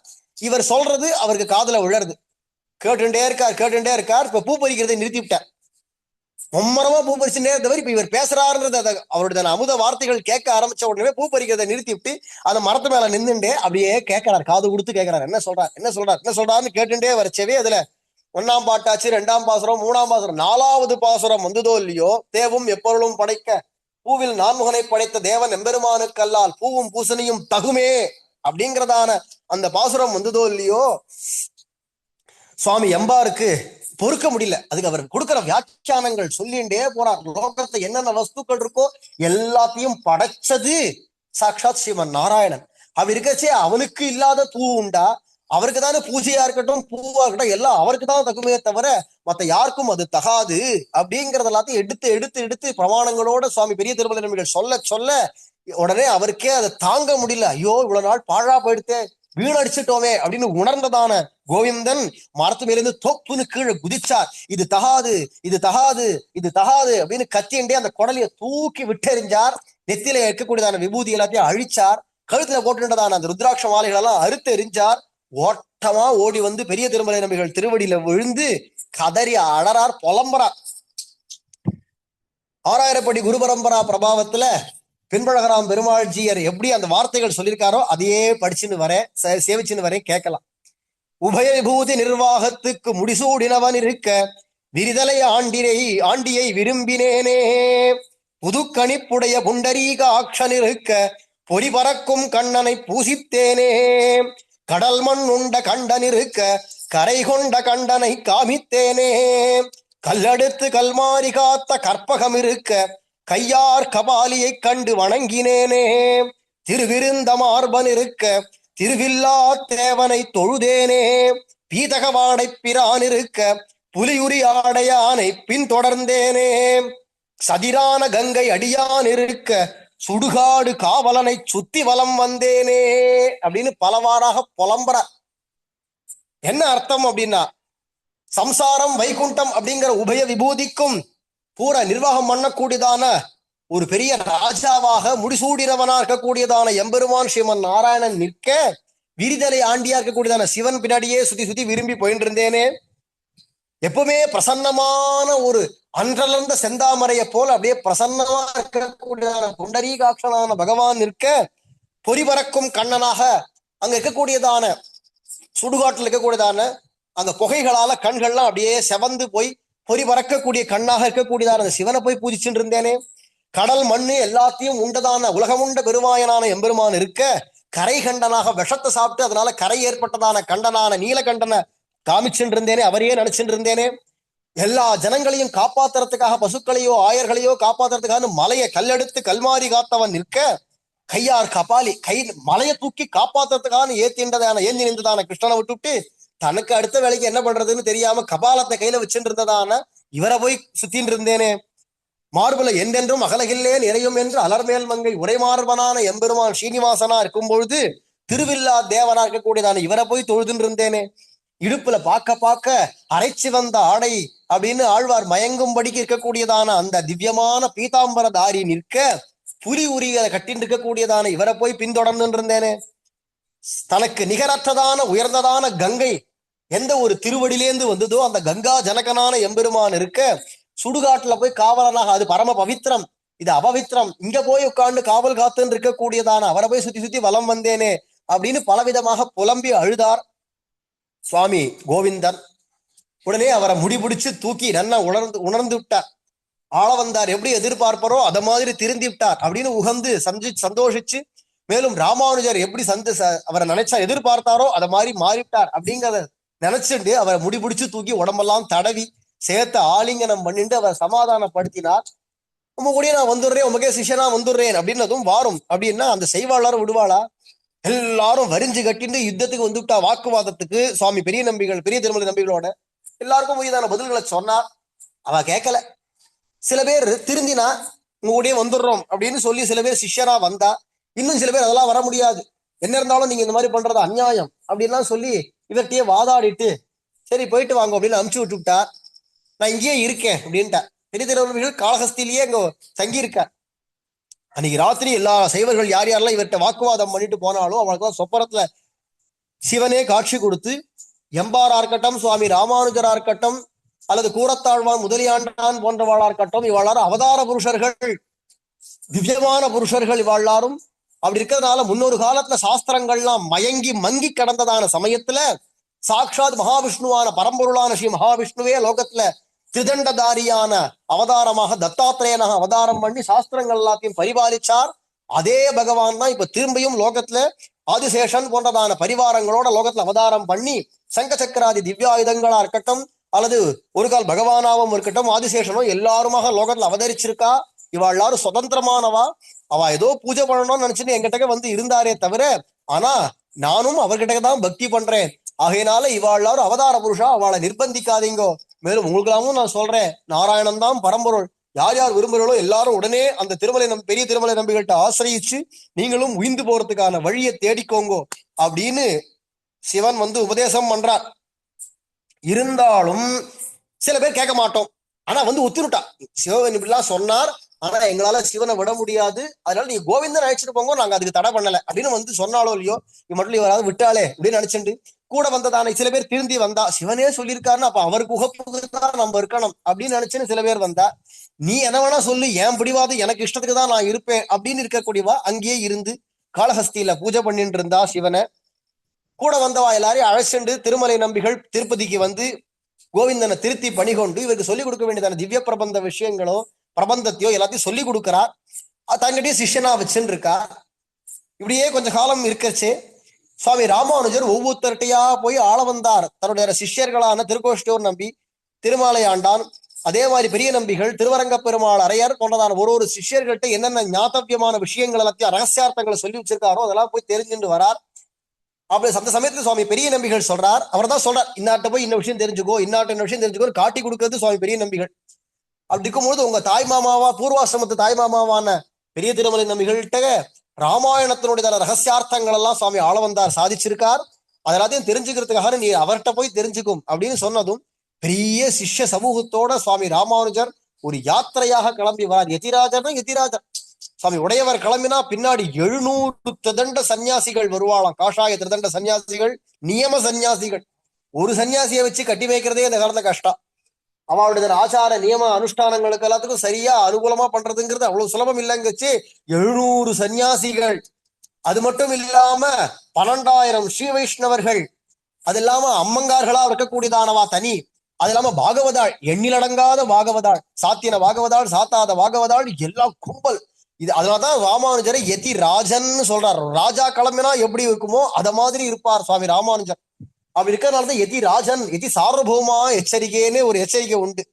அப்படி இருக்கிற யதி சார்வபௌமன்னே ராமானுஜருக்கு திருநாமம் இருக்கிறதுனால அப்பேற்பட்ட ராமானுஜர் கிளம்பி திருமலையில வந்து பெரிய திருமலை நம்பிகள்கிட்ட இருந்துட்டு பூரா ராமாயணத்துக்கும் காலக்ஷேபம் எல்லாம் கேட்டாச்சு. இனிமே என்ன பண்ணணும்னா ஊருக்கு கிளம்பணும். பொதுவாகவே சுவாமி ராமானுஜருடைய சரித்திரத்துல ஒரு விசித்திரம் என்ன அப்படின்னா, பொதுவா ஒரு குருநாதர்கிட்ட போய் ஒரு ஆச்சாரியர்கிட்ட போய் நம்ம ஒரு விஷயம் தெரிஞ்சுக்கிறோம்னா சமித்பாணிகி ஸ்ரோத்ரியம் பிரம்மனிஷ்டம்னு உபகாரம் எடுத்துன்னு போய் ஆச்சாரியாய பிரியம் தனமாகிருத்திய அப்படின்னு கொண்டு போய் சமர்ப்பிக்கணும். சிஷ்யன் குருதட்சணை சமர்ப்பிக்கணும். ஆனா சுவாமி ராமானுஜர் போய் ஒரு ஆச்சாரியட்டையும் போய் ஒரு ஞானங்களை ஞாத்தவிய விஷயங்களை தெரிஞ்சுப்பார். தெரிஞ்சுன்னுட்டு அம்மா குருக்கு ஆச்சாரியனுக்கு இவர் குருதட்சணை சமர்ப்பிக்கணும். என்ன ஆச்சாரியர் சிஷ்யனான ராமானுஜருக்கு குருதட்சணை சமர்ப்பிப்பார். குருதட்சணை என்ன கொடுப்பானா தன்னுடைய குமாரையோ தன்னுடைய தெரு தம்பியாரையோ கொடுத்துருவா. இதே சிஷ்யனா வச்சுக்கோ அப்படின்னு கையில கொடுத்துருவா. இது ராமானுஜருக்கு ஒரு விசேஷமான விசித்திரமான ஒரு வைபவம். அத மாதிரி இங்க திருமலை நம்பிகள் பெரிய திருமலை நம்பிகள்கிட்ட வந்தபோது எல்லா விஷயங்கள் ரகசியார்த்தங்களையும் சொல்லிவிட்டு இப்ப அடுத்தது அவர் கிளம்பணும் இல்லையா, அதனால அப்படி கிளம்புற சமயத்துல தன்னுடைய இருக்கக்கூடியதான குமாரரா இருக்கக்கூடியதானவர் திருக்குறுகை பிரான் பொள்ளான் அப்படிங்கிறவரை சிஷ்யராக கொடுத்து விட்டார். இந்த காலக்ஷேபம் நடக்கிறச்சேவே சுவாமி ராமானுஜருக்கு இந்த எம்பாரா இருக்கக்கூடியதான கோவிந்தன் இருக்காரு, அவர் மேல ஒரு கண் இருந்துட்டே, அவன் எப்படி இருக்கான், அவனோட நடவடிக்கைகள் எல்லாம் எப்படி இருக்கு, தம்பி தானே, பூர்வாசிரமத்து தம்பி தானே, ரொம்ப வருஷம் ஆயிடுத்து, இப்ப எப்படி இருக்கான், அவனோட குணங்கள் எப்படி இருக்கு, எல்லாத்தையும் பரீட்சை பண்ணணும் அப்படின்னு நினைச்சிருந்து அவன் என்ன பண்றான் அவன் பின்னாடியே சுத்துறான். காலக்ஷேப நேரத்துல பெரிய திருமலை நம்பிகிட்ட வர வேண்டியது. சபைக்கெல்லாம் என்னடா கோவிந்தன் என்ன பண்றான்னு கோவிந்தானுவர்த்தனம் பண்ணின்னு சுத்தின்னு இருக்கார் ராமானுஜர். ஏன்டானா ராமானுஜர் நினைக்கிறார் இவனை அடுத்த ஜெகதாச்சாரியரா கொண்டு வந்து வைக்கலாமா அப்படின்னு அவரை தேர்ந்தெடுக்கிறதுக்கு பரீட்சை பண்றார். ஒரு நாள் கார்த்தால வெள்ள திருவாராதனத்துக்காக கோவிந்தா சத்த துளசி திருத்துழாய் பறிச்சுன்னு வாயே அப்படின்னார் சுவாமி பெரிய திருமலை நம்பிகள். போன இடம் தெரியல, ரொம்ப நாழியா எடுத்துன்னு வரக்கானமே. உடனே ராமானுஜர் பார்த்தா எங்க இவங்க துளசி பறிக்கிறதுக்கு போயிட்டு இவ்வளவு நாழியா, ஒரு கை துளசி பரிசனத்துக்கு இவ்வளவு நாழியா போறது, எங்க போனான்னு தெரியலையே. அப்படியே தோட்டம் பட்டமா பார்த்தா இவர் என்னமோ அந்த கோவிந்தன் அங்க உட்காந்து குந்தாக உட்காந்துட்டு அங்க என்னமோ பண்ணிட்டு இருக்காரு. அப்படி பின்னாடில இருந்து எட்டி பார்த்தா இவருக்கு எதிர்க்க ஒரு பெரிய கால சர்ப்பம் படம் எடுத்து நிக்கிறது. அது வாயில என்னமோ கை வச்சு பண்ணிட்டு இருக்க. பாம்புன்னு கேட்டாலே காத தூரம் ஓடுவான். அப்படி இருக்கச்சே அந்த பாம்பு வாய்க்குள்ளுக்குள்ள என்னமோ கையை விட்டு இவர் பண்ணிட்டு இருக்கு. என்ன பண்றாரோ தெரியல. இவருக்கு பின்னாடில இருந்து பாக்கச்சு அதுக்கு மேல தெரியல. இதுக்கு மேல நம்ம நகர்ந்து போய் பார்த்தோம் நம்ம கண்டுபிடிச்சிருவோம் நம்ம வந்திருக்கோம், அதனால தெரிய வேண்டாம் அப்படின்னு நினைச்சுன்னு ரகசியமா வந்துட்டார். வந்த சூழ தெரியாம ஒரு ஓரமா உட்கார்ந்து விட்டார் ராமானுஜர். எழுந்துள்ளிட்டார். கொஞ்ச நாள் கழிச்சு அங்கேருந்து கோவிந்தன் வந்தார். வந்த உடனே கோவிந்தா எங்க போயிட்ட, இவ்வளவு நாள் ஆச்சாரியர் இவ்வளவு நாள் தேடிட்டு இருந்தார் தெரியுமா அப்படின்னு சொல்லிட்டே உடையவர் நேர ஆச்சாரியர் என்ன பண்ணிட்டு இருந்தாலும் கேளுங்க. தோட்டத்துல போய் உட்காந்து குந்தாக உட்காந்து என்னமோ பண்ணிட்டு இருந்தான், துளசி பரிசு சொன்னா அவனுக்கு வேற அங்க என்ன வேலை வேண்டி கிடக்கு, என்னன்னு நீங்க விசாரிங்க, நேரடி விசாரணை பண்ணுங்க அப்படின்னாரோ இல்லையோ. உடனே பெரிய நம்பிகள் பெரிய திருமலை நம்பிகள் சொன்னார், என்னப்பா கோவிந்தா இவ்வளவு நாழியா திருவாராதனாக வேண்டாமா, என்ன பண்ணிட்டு இருந்தேன். இல்ல சுவாமி, நாங்க போய் துளசி பறிக்கலாம் தான் போனேன். அந்த திருத்துழாய் பறிக்க போற சமயத்துல அங்க இந்த செடிக்கு பக்கத்துல ஒரு பெரிய கருநாகம் படம் எடுத்து நின்றுட்டு இருந்தது. சரி பாம்பு மட்டும் நிக்கிறது, நம்ம மட்டும் போய் கைங்கரித்து பார்ப்போம்னு நினைச்சிட்டு நான் நகரலாம்னு பார்த்தேன். ஆனா அது என் பின்னாடியே தொடர்ந்து என்னையே வெறிக்க பாக்குறது. என்ன இப்படி பாக்குறதேன்னு இப்படி உத்து பார்த்தேன். அதனுடைய நாக்கு, அந்த 2 நாக்கு வெளியில வந்துட்டு போகுமே, அது வெளியில நீட்டின வண்ணமா இருக்கு, உள்ள போக மாட்டேங்குது. அப்படியே இருக்கிறத பார்த்த உடனே பார்த்தா அது கண்ல இருந்து வேற கண்ணீர் வருது. பார்த்தேன். உடனே மெதுவா பார்த்தா அந்த நாக்கு உள்ள போக முடியாதபடிக்கு அதுல நடுவுல ஒரு முள்ளு தைச்சிருந்தது. பாவமா இருந்தது, பரிதாபமா இருந்தது. மெதுவா அதை நாக்க பிடிச்சு அந்த முள்ள மெதுவா அது வலிக்காதபடிக்கு எடுத்து விட்டுட்டு அதை தடவி கொடுத்து அனுப்பிச்சு விட்டுட்டு, பாம்பை தொட்டதுனால நான் போய் ஸ்நானம் பண்ணிட்டு வந்து திருத்துழாய் பறிச்சுன்னு வரேன் அப்படின்னா. இதுல இருந்து என்ன தெரியுதுறானா, ஜீவகாருண்யம். ஒரு ஆச்சாரியன்னு சொன்னா அது பசுகு மனுஷ பக்ஷிவா, அது விலங்கா இருக்கட்டும், பறவைகளா இருக்கட்டும், மரம் செடி கொடிகளா இருந்தாலும் சரி, அதுக்கும் கீழே கண்ணுக்கு தெரியாத என்னென்ன கிருமிகள் இருக்கோ, இன்னைக்கெல்லாம் சொல்லல அமீபான்னு, அந்த மாதிரி அமீபால இருந்து ஆரம்பிச்சு பிரம்மா சிவன் வரைக்கும் எல்லா ஜீவர்களிடத்தையும் பரம கருணை ஒரு ஆச்சாரியனுக்கு இருக்கணும். யாரா இருந்தாலும் அவகிட்ட கருணையோட அவளை அரவணைச்சு எடுத்துன்னு போய் அவன் ஒரு கால் பயன் நன்றாகிலும் பாங்கு அல்லராகிலும் செயல் நன்றாக திருத்தி பணிகொண்டு அவனை அழைச்சின்னு போய் பகவானுடையதான மடியில வைகுண்டத்துல பேரானந்தத்துல மூழ்காட்டி அங்க அமர வைக்கிற வரைக்கும் ஆச்சாரியருக்கு பொறுப்பு அப்படின்னும் பொழுது, அப்பேற்பட்டதான ஆச்சாரியருக்கு அந்த ஜீவர்களிடத்துல கருணை இருந்தா தான் இந்த பொறுப்பேற்று அவளை கொண்டு போய் அங்க உட்கார வைக்க முடியும். அதனால அந்த கருணை முக்கியமா இருக்கிறதுனால சுவாமி ராமானுஜர் அந்த கருணை ஜீவகாருண்யம் சுவாமி கோவிந்தனுக்கு எவ்வளவு இருக்கு அப்படிங்கிறத ஒரு பரீட்சை பண்ணார். ஆஹா, ஒரு பாம்பு நிஹீனமான ஜந்து, அதுலயும் விஷத்தை கக்கக்கூடியதுன்னு இருக்கச்சே, அதை கூட என்ன பண்ணாலும் பரவாயில்ல, அதுக்கு ஒரு ஹிதத்தை செய்யணும் அப்படிங்கிற ஒரு கருணையோட போய் அதுக்கு நல்லதை செய்யறாருன்னா இவரோட ஜீவகாருண்யம். இவரெல்லவோ ஆச்சாரியரா அடுத்த ஆச்சாரியரா வரதுக்கு தகுந்தவர் அப்படின்னு மனசுல கணக்கு போட்டா, எல்லா ஜீவர்கள்ட்டையும் கருணை இருந்தா மட்டும் ஒரு ஆச்சாரியருக்கு போராது. தன்னுடையதான ஆச்சாரியனிடத்துல தனக்கு தன் குருவின் தாழ்நிலைகள் தன்னில் அன்பு நிலையாக இருக்கணும். அப்படி இருக்கிறச்சு சுவாமி ராமானுஜர் இப்ப அடுத்தது அந்த விஷயத்துல இவர் எப்படி இருக்கார் அப்படின்னு பரீட்சை பண்ண பாக்குறார். அப்ப பார்த்தா ஒரு நாள் ராத்திரி பெரிய திருமலை நம்பிகள் பள்ளி கொள்றதுக்காக சயனிக்கிறதுக்காகனு படுக்கை எல்லாத்தையும் ஏற்பாடு பண்றார் கோவிந்தன். அந்த சமயத்துல பார்த்தா இவர் ராமானுஜர் அப்படி ஒழுங்குன்னு இருந்து எட்டி பாக்குறாரு. பார்த்தா அவர் எல்லாம் படுக்கையெல்லாம் விரிச்சு தலகாணி எல்லாம் போட்டுவிட்டு என்ன பண்றாரு, நேரம் ஆச்சாரியா படுக்க தயாரா இருக்கு, சயனிச்சுக்கலாம் அப்படின்னு சொல்லணுமோ இல்லையோ. இவர் அந்த படுக்கையில படுத்து நன்னா உருண்டு பரண்டு இப்படி அப்படின்னு குறுக்கு நெடுக்குமா நன்னா உருண்டு பரண்டுட்டு அப்புறமா பார்த்துட்டு ஒண்ணும் இல்லை அப்படின்ட்டு கிளம்பி வர, நல்லா படுத்து உருண்டு பரண்டுட்டு எடுத்துட்டு வர்றார். இந்த மாதிரி பண்றது மகா அபச்சாரம். ஆச்சாரியருடைய வஸ்துவை நம்ம உபயோகப்படுத்தக்கூடாது சிஷ்யனா இருக்கக்கூடியவன். அது மகத அபச்சாரம் அப்படின்னு இருக்கும்போது இப்படி பண்றாரு அப்படின்னு நினைச்சுன்னு நேர ராமானுஜர் வந்தார்.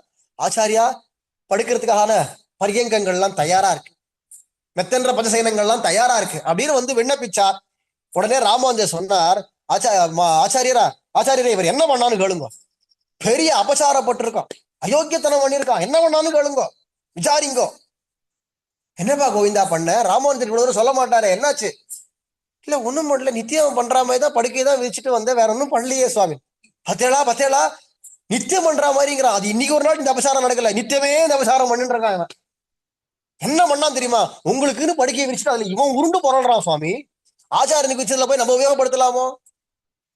கால் கூட படாம அல்லவோ வரணும், இவன் இதுல உருண்டு பரண்டுட்டு வரான். விசாரிங்கோ, என்ன கேளுங்க அப்படின்ன உடனே, என்னப்பா கோவிந்தா, இது உனக்கு என்ன தெரியாதா? இன்னைக்கு ஒரு நாள் இல்ல, நித்தியமே இப்படிதான் பண்றேன்னு வேற சொல்றீங்க அப்படின்ன உடனே அப்ப கோவிந்தன் சொன்னார், இல்ல சுவாமி, எனக்கு படுத்து உருண்டு போடணும்ன்ற எண்ணத்துல நான் பண்ணல. நீங்க போய் எங்க பள்ளி கொள்ளும் பொழுது ஒரு கால் அது ஏதாவது ஒரு சிறு துரும்பு இருந்து அது எங்கேயாவது உங்க திருமேனியில குத்திரக்கூடாது இல்லையா? அப்படி குத்திட்டா உங்க திருமேனி நொந்து போயிடுமே, அதனால அத மாதிரி ஏதாவது இருக்கான்னு சோதிக்கிறதுக்காக தான் நான் முதல்ல உருண்டு பிறண்டு பார்த்துட்டு என் உடம்புல எதுவும் குத்தல, அப்ப ஆச்சாரியருக்கு எதுவும் படாது அப்படிங்கறதான ஒரு நம்பிக்கையில நான் உருண்டு பரீட்சை பண்ணி பார்த்துட்டு என்னோட திருமேனிக்கு எந்த சிரமமும் ஏற்படக்கூடாதுங்கிறதுனால நான் படுத்து பார்த்தேனே தவிர படுத்துக்கணுங்கிற இடத்துல படுத்துக்கலை அப்படின்னதும் ஆச்சாரியர் இடத்துல அவருடைய திருமேனியில எந்த அளவுக்கு இவனுக்கு அபிமானமும் அதுல பரிவும் அங்க இருக்கக்கூடிய பற்றுதலும் இருக்கு அப்படிங்கிறதான அந்த லட்சணங்கள் எல்லாத்தையும் கவனிச்சுட்டார். தேசாரம் செச்சனவன் சீர்வடிவை ஆசையுடன் நோக்குமவன் அப்படிங்கிறதான சுவாமி மணவாள மாமனுடைய வார்த்தை இருக்கு இல்லையா? ஆகையினால அப்ப ஆச்சாரியருடைய திருமேனில சிஷ்யனுக்கு பரிவு இருக்கணும் இல்லையா? அதை பார்த்த உடனே பரம சந்தோஷப்பட்டார். இவர் தான் நமக்கு அடுத்தது ஆச்சாரியர் அப்படின்னு அன்னைக்கே முடிவு பண்ணிவிட்டார் சுவாமி ராமானுஜர். தேர்ந்தெடுத்துட்டார். இப்ப ஊருக்கு கிளம்புற சமயத்துல இந்த திருக்குறுகை பிரான் பிள்ளான சிஷ்யனா வச்சுக்கோ அப்படின்னு கொடுத்தாரோ இல்லையோ, உடனே ராமானுஜர் சொல்றார், கூடவே அந்த கோவிந்தனையும் அப்படின்னு உடனே ராமானுஜருடைய உள்ள கருத்தை அறிஞ்சதான சுவாமி பெரிய திருமலை நம்பிகள், இந்தா கோவிந்தா, உன்னையும் ராமானுஜருக்கே கொடுத்தேன், அவர் கூடவே கிளம்பு அப்படின்னு ஆரோ இல்லையோ. ஐயோ வேண்டாம் ஆச்சாரியா, நான் உங்க கூடயே இருக்கே, வேண்டாம், நான் போகலன்னு. அதெல்லாம் கிடையாது, கிளம்பு அப்படின்ட்டார். அழிச்சுன்னு நேர பிலானபிக்கம் சச்சதேன தத்தம் கோவிந்த பட்டம் நிஜயாச்சிதஞ்ச சங்கிருஹ்ய ஹிருஷ்டா சமவாபரங்கம் காஞ்சிபதாதேவ யதீஸ்வரஸ்ச. சுவாமி வடிக நம்பிகள் காட்டார். அப்படி புல்லானையும் கோவிந்தனையும் அவர் கொடுக்க இவர் வேண்டி வாங்கிக்க அழைச்சிட்டு நேர ஸ்ரீரங்கத்துக்கு காஞ்சிபுரம் வழியா வந்து சேர்ந்தார். வர வழியிலே காஞ்சிபுரம் வந்ததுமே இந்த கோவிந்தன் அங்கிருந்து விட்டா போறோம்னு ராத்திரியா நேர திருப்பதி கிளம்பி ஓடிவிட்டார். அவர் விட்டு பிரிஞ்சிருக்க முடியலன்னு நேரம் அங்க போன உடனே அவர் பார்த்தார், பெரிய திருமலை நம்பிகள், வித்த மாட்டுக்கு எவனா சோறு போடுவானா? உன ராமானுஜருக்குன்னு நான் வித்துட்டேன், கொடுத்தாச்சு ராமானுஜருக்குன்னு, இனி உனக்கு இங்க எதுவுமே கிடையாது, அவர் தான் உனக்கு எல்லா கதியும், கிளம்பி ஓடு அப்படின்னு ஆரோ இல்லையோ. நாள் முழுக்க நின்று பார்த்தார். அவர் சேர்த்துக்கிறதா இல்லைன்னு பார்த்த உடனே இனி ராமானுஜர் தான் நமக்கு கதின்னு நினைச்சார். நேரம் ஓட்டமா ஓடி வந்துட்டார். ஸ்ரீரங்கத்துல வந்து ராமானுஜர் திருவடியே தஞ்சம்னு வந்து சேர்ந்தவர் தான் ராமானுஜர் ததேக தியானம் அப்படியே இருந்துட்டு இருக்கார். ஒரு நாள் சில பேர் ஸ்ரீ வைஷ்ணவ, இது ராமானுஜத்துக்கு ரொம்ப சகஜம். அதுக்குன்னு சில பேர் இருப்பா இல்லையா ஊர்ல, யாரையாவது பத்தி கோல் மூட்டினா அவளுக்கு அப்படி அப்பதான் உனக்கையா இருக்கும், அன்னைக்கு நாளே நல்லபடியா இருக்கும். அத மாதிரி இருக்கிறதால சில பேர் இருப்பா. இது ராமானுஜர் காலத்திலயும் உண்டு, அதே மாதிரி பின்னாடி எல்லா பூர்வாச்சாரியர்கள் காலத்தையும் உண்டு. இந்த மாதிரி அவர் பண்றாரு, கேளுங்க, விசாரிங்கோ, நன்னா விசாரிங்கோ அப்படின்னு வந்து கோல் மூட்டி விடுவா இல்லையா? அது மாதிரி சில பேர் வந்து சொன்னா, இந்த கோவிந்தன் இருக்காரே, காத்தால வேலை போய் அனுஷ்டானம் பண்றதுக்கு போல வேசி வீட்டு வாசல்ல போய் நின்றுட்டு அங்க வாசல்ல போய் நின்றுட்டு இருக்காரு. இவருக்கு தேவையா இது? ராமானுஜராகி உங்களுடைய தானே சிஷ்யராக இருந்துட்டு, உங்களுக்கு பூர்வாசிரமத்து தம்பியா இருந்துட்டு பேசி வீட்டு வாசல்ல போய் நிக்கிறாருன்னா உங்க தம்பி கோவிந்தன் அப்படின்னா. உடனே கூப்பிட்டார் கோவிந்தனை, என்னவா கோவிந்தா, எதுக்கு போய் வேசி வீட்டு வாசல்ல போய் நிக்கிற, அனுஷ்டானம் கூட பண்ணாம? அதுவா ஒண்ணுல சுவாமி, அந்த வழியா போயிட்டு இருக்கிறச்சே அவ வீட்டு வாசல் வீட்டுக்குள்ளுக்குள்ளேருந்து உங்க விஷயமான தாலாட்டு பாட்டு யாரோ பாடினா, ரொம்ப இனிமையா இருந்தது, பாவகுஷ்டியா இருந்தது, கேட்டு ரசிச்சுட்டு இருந்தேன் சுவாமி. அதை நகர முடியல. அந்த பாட்டை கேட்க கேட்க அந்த வார்த்தைகளும் அந்த இனிமையான கானம் அதையும் கேட்க கேட்க நம்ம ஆச்சாரியரான உடையவர் விஷயமான அது தாலாட்டு பாட்டு அப்படி இருக்கச்சே அதை கேட்க கேட்க என்னால நகர முடியல சுவாமி அப்படின்னு. உடனே ராமானுஜர் அப்படி திரும்பி இவரை பத்தி கோல் முட்டினால அவட்ட அப்படி கேட்கிறார், சமிக்ஞையினால கேட்கிறார், உண்மையா அப்படின்னு கேட்டார். ஆமாமா அங்க பாடிட்டு இருந்தா அப்படின்னு. அவ இவர் சொல்றது உண்மைதான் அப்படின்னு உடனே சேர்த்து கட்டின்றார். இப்படி ஒரு குரு பக்தி இருக்க ஆச்சாரியர் விஷயமா பேசி ஒத்தியோ அவ வீட்டுல யாரு பாடுறான்னு தெரியல, ஆனா அப்படி பாடுறான்னு உடனே அதை கேட்டு இது வேசி வீடான்னு கூட பார்க்காம ஆச்சாரியர் அவரோட விஷயமான கீர்த்தனம்னு உடனே மெய்மறந்து ஆச்சாரியர்கிட்ட மனசு லக்னமா இருக்காருங்கிறத பார்த்து பரம சந்தோஷப்பட்டு உகந்தார் சுவாமி உடையவர். இப்படியே எழுந்தருள் இருக்கிறச்சேவே ஒரு நாள் கோவிந்தனுடையதான உறவுக்காரா அவ அம்மாலேருந்து ஆரம்பிச்சு அவ மாமியார் மாமனார் யார் யார் இருக்காளோ எல்லாரும் கும்பலா வந்து கோவிந்தன்ட்ட வந்து வந்து சாந்தி கல்யாணம் பண்ண வேண்டாமா, அவனுக்கு கல்யாணம் ஆச்சே அப்படின்னா இவர் அது கண்டுக்கதாவே இல்லை. பாப்போம் பாப்போம் பாப்போம் பாப்போம்ட்டு இவர் மட்டும் போயிட்டே இருக்கார். ஒரு நாள் ராமானுஜர்கிட்ட வந்து நேரா முறையிட்டு விட்டா. நேரா வந்து ராமானுஜர்கிட்ட கேட்டா. எல்லாரும் வந்து அம்மாலேருந்து ஆரம்பிச்சு எல்லாரும் வந்து சொல்றா, உம்ம தம்பிய பூர்வாசிரமத்து தம்பி கோவிந்தன் இருக்காரு, சாந்தி கல்யாணம் பண்ணணும் வாயான்னு கூப்பிட்டா வரவே மாட்டேங்கிறாரு. எப்போ ராத்திரி இருக்கோ அந்த சமயத்துல வரேன், இருட்டா இருக்கிறச்சே நான் ஓய்வா இருக்கிறச்சே நான் வரேன் அப்படின்னு சொல்றார். வரவே மாட்டேங்கிறார். வரேன் வரேன்னு சொல்றாரு தவிர வரமாட்டேன்னு சொல்லல. எனக்கு எல்லாம் பிடிக்கல, நான் வரமாட்டேன், போ தூக்கின்னு போ அப்படிலாம் சொல்லல. எரிஞ்சு விழல. எனக்கும் ஓய்வா இருக்கணும், பொழுதும் இருட்டா இருக்கணும், அந்த சமயத்துல கொண்டு விடு, நான் அவளோட இருக்கேன் அப்படின்னு சொல்லிவிட்டார். சொல்லிட்டாரா இவருக்கு கிடைக்கவே பிடிபடவே மாட்டேங்கிறார். அப்படியே இருக்கு, எனக்கு ஓய்வு இல்லை எனக்கு ஓய்வு இல்லைன்றே இருக்கார். இருட்டு பொழுதுனாலும் இவர் ஓய்வு இல்லைன்றார். இது வந்து முறையிட்டா. உடனே ராமானுஜர் பார்த்தார். அப்படியா, சரி நான் சொல்லி அனுப்புறேன், போயிட்டு வா அப்படின்னு சொல்லிவிட்டு நேர போய் இதெல்லாம் போய் நிம்மலாம் இருக்கணும்ப்பா, கிரகஸ்தன்னா அதுக்கு உரியதான ஆசிரமத்துல இருக்கணும், அதுக்கு முறை இதெல்லாம், நீ போ, அவங்க எல்லாம் கடமை இருக்கு, நீ போ, உங்க ஆத்துக்காரியோட இருந்துட்டு வா, எனக்கு பிடிச்ச ஒரு கைங்கரியம் இது, அதனால போய் பண்ணிட்டு வா அப்படின்னு ஆரோ இல்லையோ ஆச்சாரியருக்கு பிடிச்சிருக்குன்னு அதுக்கப்புறமா என்ன, அதான் எனக்கு பரம முக்கியமான கைங்கறி, இதோ இப்பவே கிளம்பினேன்னா நேர கிளம்பியே போயிட்டேன். நேர போன உடனே சாந்தி முகூர்த்தம்னு சொல்லக்கூடியதான சாந்தி கல்யாணம், அதுக்கு எல்லாத்துக்கும் ஏற்பாடுகள் எல்லாம் பண்ணி வச்சு தயாரா வரவேற்கிறார். இவர் போனார். நேர போய் இவருக்கு உட்கார வச்சு நலங்கெல்லாம் எட்டு என்னென்னலாம் பண்ணுவாளோ கிரியைகள்லாம் எல்லாத்தையும் பண்ணி கடைசியில பால் எல்லாம் கொடுத்து விட்டு அவ தேவியார்கிட்டக்க நேர உழுகுல அனுப்பிச்சா பள்ளி அறைக்கு. இவர் போய் பள்ளி அறையில உட்காந்து இருந்தார். அங்கிருந்து வந்தா அவ தேவியார். அவ என்ன பாக்கியவத்தியோ, உள்ள வந்தாளோ இவர் கையை பிடிச்சாலே, இவர் அவர் கையை பிடிச்சாலே. அப்படி இருக்கிறதுனால நேர உள்ளுக்குள்ள வந்து பாலை கொண்டு வந்து இப்படி அவர் கையில கொடுத்தா. உடனே அந்த பால் அப்படி வாங்கிண்டார். பாலை கொடுத்த உடனே திருவடியில விழுந்து சேவிக்கிறது தானே முறை. விழுந்து சேவிச்சா உடனே அவளை பார்த்தார். கருணையோட அவளை பார்த்துட்டு சொல்றார், அம்மா இத மாதிரிதான் எங்க ஆச்சாரியார் ராமானுஜருக்கு பால் காய்ச்சி கொண்டு போய் நான் கொடுப்பேனா, அவர் இப்படிதான் அப்படியே வாங்கிப்பார் கையால. அவர் பால் வாங்கின்றதும் அவர்கிட்ட அப்படியே அந்த மாதிரியே நான் பார்த்துட்டு இருப்பேன். அவர் மெதுவா அதை எடுத்து கொஞ்சம் கொஞ்சமா வாயில விட்டுண்டு அதை சாப்பிடுற அழகு, அவருடைய வாய் எப்படி இருக்கும் தெரியுமா, அப்படியே அழகான பவளம் மாதிரி அவருடைய வாய் இருக்கும். அழகான தாமரை கண்களால குளிர கடாட்சிப்பார். அவருடைய விரல்கள்லாம் அப்படியே மெலிசு மெலிசா நீள நீளமா இருக்கும். எடுப்பான நகங்கள் அழகான செவப்பா இருக்கும். உள்ளங்கையெல்லாம் விளவிளேல்ங்கிறதான கௌராங்கர், விளவிளேல்ங்கிறதான திருவேணி, பாக்குறதுக்கே ஆஜானு பாகுவா இருப்பார் தெரியுமா. இடுப்புல விளக்கக்கூடியதான அழகான காஷாயம் அப்படின்னு ஆரம்பிச்சார். ராமானுஜருடைய அந்த திருவடியிலேருந்து திருவடிக்கு எங்க ராமானுஜர் அப்பேற்பட்டவர், எங்க ராமானுஜர் இப்பேற்பட்டவர்னு அவருடைய பெருமைகள், அவருடைய ரூப வர்ணன குண வர்ணனம் எல்லாத்தையும் சொல்லி சொல்லி சொல்லி ராத்திரி 2 மணி எடுத்து இவர் ஓஞ்ச பாடு இல்லை, சொல்லிட்டே இருக்க. இவருக்கு ஓய்வொழிச்சல் இல்லை, அழகா சொல்லிட்டே இருக்கார். அவளும் பாவம் அவ்வளோ நாள் ஈடு கொடுத்து கேட்டுண்டா அந்த ஸ்ரத்தையோட அப்படியா அப்படியா அப்படியான்னு ஸ்ரத்தையோட கேட்டுட்டே இருந்தவோ என்ன இருந்தாலும் அசதின்னு ஒன்று இருக்கும் இல்லையா. ராத்திரி ரொம்ப நாழி ஆயிட்டதுனால அசந்து போய் அப்படியே தூங்கி விட்டாளாம். அந்த படுக்கையிலேயே அப்படியே தலையை சாச்சுன்னு தரையில தான் உட்காந்து இருந்தா. இவர் அந்த கட்டில அமர்ந்துட்டார், அவர் தரையில உட்காண்டா. இவர் குரு சிஷ்யால போல 2 பேரும் உட்காண்டு இவர் சொல்ல அவர் கேட்க அப்படியே கேட்டு கேட்டு இவரோ அப்படியே தியான மக்னமா பாவத்துல போய் கண்ணை மூடிண்டு சொல்ல அவர் கேட்டுட்டே அப்படியே கண்ணை அசந்து தூங்கி போயிட்டார். உடனே கண்ணை திறந்து பார்த்தா அவர் தூங்கி போயிட்டாங்கிறத பார்த்தோன்னே ஆஹா வந்த காரியம் முடிஞ்சதுன்னு நினைச்சார். நேரம் ஜிடிச்சுன்னு கிளம்பி ஸ்ரீரங்கம் வந்துட்டார். ராமானுஜரோட மடத்துக்கு வந்தார். எப்படி ஒரு மாதிரி கைங்கிறதுக்கு கவனிக்க ஆரம்பிச்சு விட்டார். ராமானுஜரோ சன்னியாசியா இருக்கிறதுனால இதெல்லாம் போய் என்னப்பா பண்ணியா, எப்படி பண்ண, ஏதை பண்ண அப்படின்னு அங்க ராமானுஜர் இதெல்லாம் கேட்கறது இல்லை. இதெல்லாம் கேட்டா நன்னா இருக்காது. இவருடைய தானே ஆசிரமத்துக்கு அதுக்கு உச்சிதம் இல்லாதனால இவரெல்லாம் போனா வந்தா சரி முடிஞ்சிருக்கும் காரியம் அப்படின்னு நினைச்சுட்டா. ஆனா என்னென்ன பண்ணணும் எல்லாத்தையும் ராமானுஜர் பாவம் சன்னியாசியா இருந்து அத்தனையும் எடுத்து சொல்றார். அத்தனையும் இவரும் கேட்டார். வந்துட்டார். மறுநாள் காத்தால அந்த அந்த எம்பாருடைய தேவியார் இருக்காளே, கோவிந்தனுடைய தேவியார், அவ காத்தால எழுந்து ஐயோ ராத்திரி எல்லாம் ராமானுஜர் ராமானுஜர்னு பேசிட்டு அப்படியே கிளம்பி போயிட்டாரே, விட்டுட்டு போயிட்டாரே, ஐயோ நான் அசந்து போய் தூக்கி போயிட்டேனே அப்படின்னு அவ வருத்தப்பட உடனே அங்கேருந்து வந்தார். உறவுக்காரெல்லாம் திருப்பி வந்து எல்லாரும் இந்த வாரம் உங்க தம்பி இப்படி பண்ணி விட்டார் அப்படின்னு உடனே எம்பாரை கூட்டு விசாரிச்சார். என்னையா பண்ணீர்? உடனே ஆச்சாரிய கைங்கரியம் நீங்க எப்படி வந்தீங்களோ அப்படி பண்ணிட்டு வந்தேன். என்ன பண்ண இல்ல போனேன், அவ வந்து பால் எல்லாம் கொண்டு வந்து கொடுத்தா. நீரோ என்ன சொல்லியிருந்தேன்னா, பெருமாள் எல்லா இடத்துலயும் பிரகாசமா இருந்துட்டு இருக்குச்சு, இருட்டான பொழுதுல தானே நான் எதுவா இருந்தாலும் பண்ண முடியும், அப்படிங்கிறச்சு இருட்டான பொழுதே எங்கேயும் பெருமாள் இருக்கார், ஆச்சாரியன் எங்கேயும் இருக்கேள் அப்படிங்கிறச்சு. அப்ப எனக்கு வேற எதுவும் பண்ண தோணல. ஆச்சாரியருடைய ஞாபகம் பாலை கொண்டு வந்து கொடுக்கும், எனக்கு ஆச்சாரியர் ஞாபகம் தான் வந்தது. ஆச்சாரியருடைய பெருமையும் ரூப சௌந்தரியத்தை இதெல்லாம் சொல்லிட்டே இருந்தேன். எனக்கு பரமானந்தமா இருந்தது. அவளும் பாவம் சதியா தான் கேட்டுட்டு இருந்தா. அப்ப தூங்கி போயிட்டா. சரி, வந்த கைங்கரியை முடிச்சுட்டு நம்ம கிளம்புவோம்னு நான் கிளம்பி வந்துட்டேன். அப்படின்னு உடனே இவருடைய ஞானம் எவ்வளவு நிஷ்டையோட இருக்கு, எவ்வளவு பிரகாசமா ஸ்பஷ்டமா இருக்குங்கிறதெல்லாம் பார்த்துட்டு பார்த்தார். உடனே சொன்னார், இவர் இனிமே கிரகஸ்த தர்மத்துக்கு லாய்க்கு இல்ல, உங்க பொண்ணை நீங்க சமாதானப்படுத்தி அழிச்சுன்னு போங்க. இவர் இனிமே கிரகஸ்த தர்மத்துக்கு செயல்பட்டு வர மாட்டார், போங்க அப்படின்னு சமாதானப்படுத்திக்கோங்கன்னு அனுப்பிச்சு விட்டார். அவன் என்ன பண்றதுன்னு பதில் பேச தெரியல.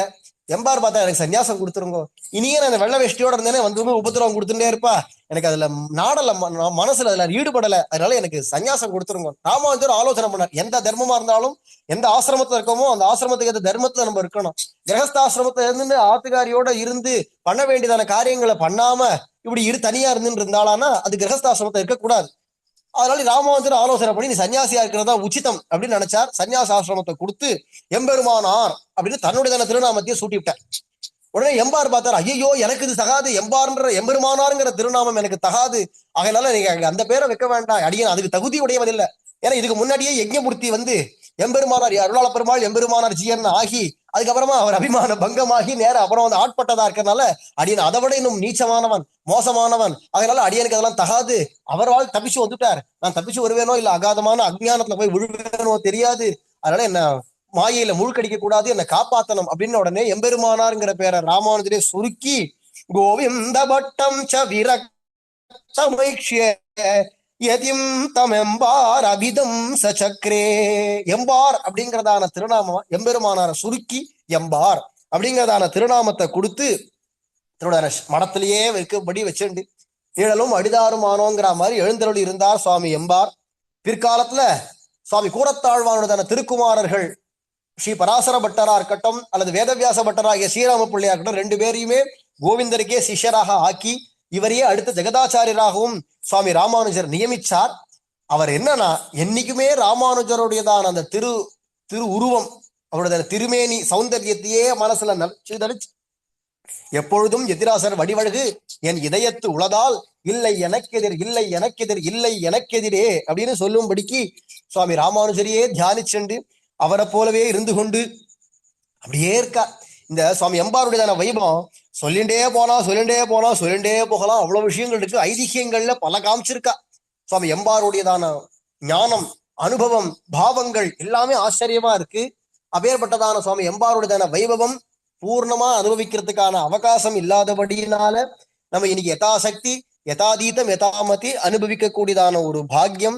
அதுவும் இந்த 1000வது சம்வத்சரம், அதுலயே அவருடைய திருநட்சத்திரத்துக்கு மறுநாளே இப்பேற்பட்டதான அவருடைய வைபவங்கள்ல அது கடல் மாதிரி இருக்கக்கூடியதான வைபவமாக இருந்த பொழுதிலும் அதுல ஏதோ ஒரு மூலையில சமுத்திர ஸ்நானம் பண்ணேன்னு ஒரு முக்கு போடுற மாதிரி அவருடைய கடல் மாதிரி இருக்கிற வைபவத்தை நமக்கும் ஏதோ அனுபவிக்க கூடியதான ஒரு பாக்கியம் இன்றைய தினம் நமக்கு கிடைச்சிருக்கு. அதுவும் நம்ம சோழசிம்மபுரம் ஸ்ரீ தொட்டாச்சார் சுவாமியினுடையதான ஒரு கிருபையினாலையும் அவருடையதான ஒரு ஏற்பாட்டினாலையும் அதே மாதிரி அஸ்மத் ஆச்சாரியன் திருமாலிருஞ்சோலை ஸ்ரீமான் உவே கோமடம் ஸ்ரீ முகுந்தாச்சார சுவாமியினுடையதான பரம கிருபையினாலையும் இப்பேற்பட்டதான ஒரு பாக்கியம், அதுவும் பூர்வாச்சாரியர்கள் எல்லாருடையதான அனுகிரகத்தினாலையும் நமக்கெல்லாம் சொல்லி கேட்கக்கூடிய ஒரு பாக்கியம் கிடைச்சிருக்கு. இப்பேற்பட்டதான பாக்கியம் ராமானுஜ பதாம்போத துவந்த்வ சாயா ஸ்வரூபிணே எம்பாராஹ்வாய குரவே சத்ருக்னாம்சாய மங்களம் ஸ்ரீமதே ரம்யஜாமாத்ரு முனீந்திராய மகாத்மனே ஸ்ரீரங்கவாசினே பூயா நித்யஸ்ரீ நித்யமங்கலம். அடியேன் வரவர முனிதாசன். ஸ்ரீமதே ராமானுஜாய நமஹ.